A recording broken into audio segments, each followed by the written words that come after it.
Hello guys, this is Aditya. और इस tutorial में हम रो स्पैन और कॉल स्पैन के बारे में पढ़ेंगे। ये टेबल के ही एक पार्ट है।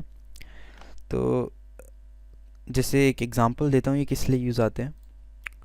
जैसे कि आप इसमें देख रहे हैं कि ये जो लास्ट वाली रो है इसके अंदर ये जो फर्स्ट कॉलन है ये बाकी रोज़ के फर्स्ट टू कॉलन की इक्विवेलेंट है, एक कॉलन। ठीक है।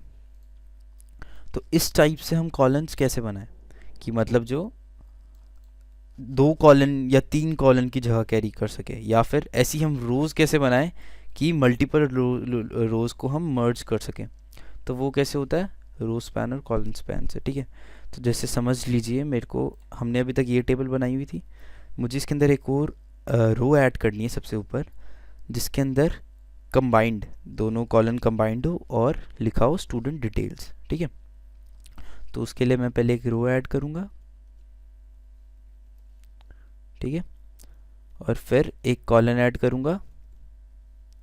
अब इस कॉलन, ये जो हम कॉलन बना रहे हैं, इसकी जो विड्थ है वो दो कॉलन के इक्विवेलेंट होनी चाहिए, है ना।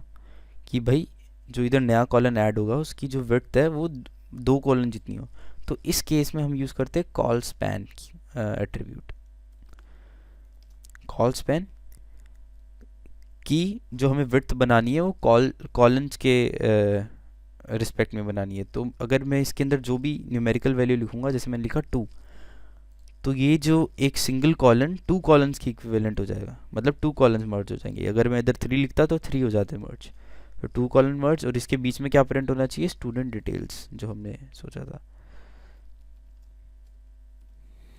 ठीक है।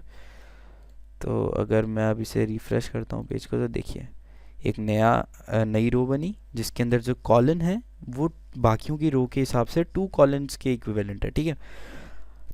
ये तो हो गया कॉलन स्पैन। अब ऐसी मुझे रो स्पैन देखना है। रो स्पैन क्या करता है, रो मर्ज करता है। तो मैं क्या चाहता हूँ, इस टेबल के आगे एक और कॉलन बने और उसका जो वो पांचों रो को मर्ज कर दे। ठीक है। तो वो कैसे होगा, इसके अंदर मैंने आगे एक कॉलन बनाया,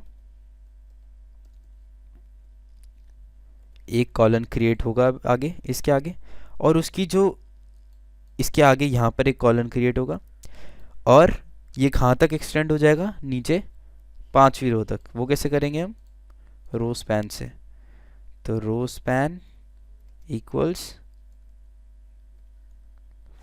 हमें 5 रो को मर्ज करना है तो 5, और इसके अंदर समझ लो हमें लिखना है स्कूल।